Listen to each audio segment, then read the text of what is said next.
Hey everyone, it's Will, Gamer Dad, with another video for you. So even though I don't have Yifa at all in any form, I wanted to farm in Very Hard Riftbreaker just for her tome in case I get her in the future as a 4-star. And of course there's other great tomes in here, such as for example the Arc Knight, which is for Shani, there's Ewan's Negotiator, and of course Hierophant Tomb, which is for Mariel. But instead, I did get one of the coveted Paladin Treatises. And so this will be my 5th one. And so I will finally unlock the last elemental zone that I do not currently have, since I don't have unit in any form either. In this case, I'm going to go for the Divine Paladin, Anabel, and upgrade my beloved Anabel to Anabel AS. Of course, she still can't compete with Suzette in any way, shape, or form. Nice! It's Anabel finally on my team, and we have all 4 elemental zones. Just a reminder to all my fellow free-to-plays, this is the preferred way of upgrading instead of pulling AS Anabel off the gacha, so if possible at all, make sure you hold your stones and farm for the treatises. Anyways, in today's video, we're actually going to do a 5-star review about Anabel AS, as well as her moveset. Now the most important question of all is she hot or not? Well, she definitely looks a lot better than OG Anabel, although of course I do have a preference of OG Anabel just because I've had her for much longer than Anabel AS. That being said, if you look at her speed and power stats, they are quite a bit higher than the OG version. So her Valor Chant is MP consumption down by half, as well as restore all statuses. I wouldn't consider this the most useful, being that she's probably going to start in the front line since she can start Water Zone right off the bat with one of her moves, and she doesn't have to VZ it in to activate. Also bear in mind that her end of turn effect is type resistance shield based on the number of water attacks. So again, inferior to some of the more offensive one where it boosts elemental attacks by 10% per move done by that turn. Anyways, these are the moves we're going with. So Knight's Pride is a weaker version of Deliverance Sword, and it does have a power down 20% for 3 turns and inflict rage. Keep in mind, rage is not a guarantee on Knight's Pride, so it doesn't land all the time, same with the power down. She also keeps 2 of her most useful moves, the Guardian Soul, which is the physical resistance up 35% and max HP up for 3 turns. I've used this many times against bosses because, you can really shield up while powering down the enemy and you'll survive a lot longer. And then her other elemental wall is also very useful. Type resistance plus 30% for 3 turns and a medium regen, which still generates a few hundred HP per turn for 3 turns. Now, bear in mind that because she is AS Anabel, she has a type resistance shield based on the number of water attacks each turn. You probably won't use this as much as the Guardian Soul, but you can still vary her kit depending on your need. That being said, her 2 AS moves are quite powerful. The Aegir Saber, I guess. This is the zone setting move, so you can see that when she's not, in AF, she automatically does a single target DPS as well as deploy water stats. And in another force, it actually changes. It hurts her 30% per use, and it does a 2x XL attack, as well as power and speed boosted for 3 turns stackable, as well as stacking a Paladin's Spirit. So you're going to be using this as your spam move through the AF, and it doesn't really matter if you're taking damage 30% per turn, because at the end of the day, you're going to probably end the battle right there with a Daylight Breaks.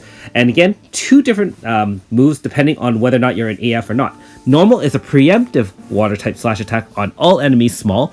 Speed down 20%. Now that's actually really useful against some of the tougher bosses in the game. So you'll act for sure before the boss does, and by reducing speed of the enemy, you'll be able to maybe do some other moves with the rest of your team. And of course, during the AF, it's a single basic move, Water Slash on all enemies and Zone Breaker, and increased damage when low life, and then increased crit rate when the Paladin's Spirit are stacked up. So you can get up to 5 Paladin's Spirit if you do enough moves of the Aegir Saber. And this is basically the one where you summon the unicorn, and if you watch some other videos, it walks through and does a tremendous amount of damage to all enemies. And that's not even the AF finisher. That's just like, her AF move that ends her zone attack. I think this is similar to Hardy, where Hardy does a significant amount of damage as a zone breaker too. So you can see the grass that I set up with. I tried to do some more power speed ones, and I put in this one just for fun, although you can put in other VC grass if you'd like. So let's check here our first spin. If you haven't already, make sure you like and subscribe to my channel. I really appreciate it. I also do have a Patreon account for those who want to support me this way. So we're back in Spectre Palace, and what we really want to do is remember all those small geckos and small I guess mice that you had to kill off? They run away on the first turn if you don't act, similar to shinies if you guys ever farmed other lands. And so if you want to do the 20 or 100 kill achievements here, you'll need a preemptive move such as AS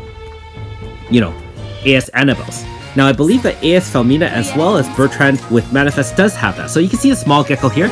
We're going to use Daylight Breaks, kills everything, and it's a nice AoE. Even though it's small, it does a significant amount of damage. So you can see it's like 30k and wipes out most weaker mobs. So that's very useful as a preemptive move. Now you can see what we're going to do with AS Anabel on a decent water team.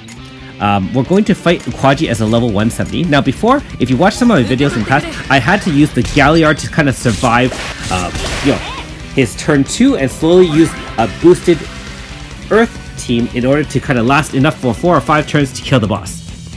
Now you can see with Light of Vesta, and keep in mind Bria is a water type.